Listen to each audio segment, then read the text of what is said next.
sigi hogalai mirang karba prajana pamdaba sigi khudong chaba lawraga war on drug haidna ming thonjallaga manungdana huranba kayana lotuna leibagi mami tai maramde aikoina hainingduna haibanate war on drug haibasidi drug ta chenaba mipung khudimag dandi pigadabani drug sida karigumba Huralana dana traga huran bada yauramba mi khudima dandi pigadabani adubo asaw asang kaya yawi haiba khangna ngasi bhoba nathaiduna adum lay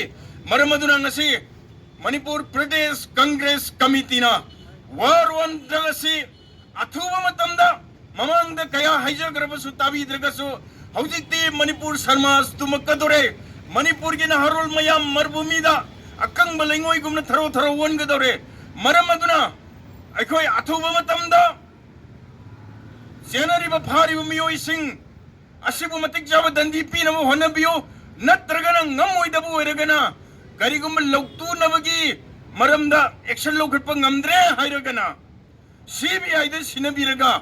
matik jaba dandi lohunbiyo sathiba mawangda action lawi aduga achawa chakiba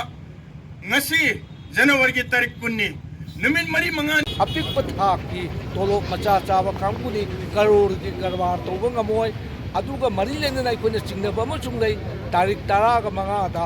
more da achouba tamil singyoba kumai ma lei kumai sing adu da manipur sarkar gi yamna phamnai tunai ba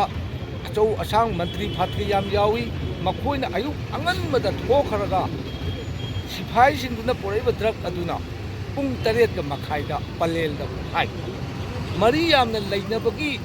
aikoina chap chaba praman piba ngamjate aron mada toba thabak nina aikoina hoje hainingi madudi interrogation amasung investigation ningthi jena tawraga karor taragi mathakta leiriba pot seize tawriba pot ase kanana na khoida pirei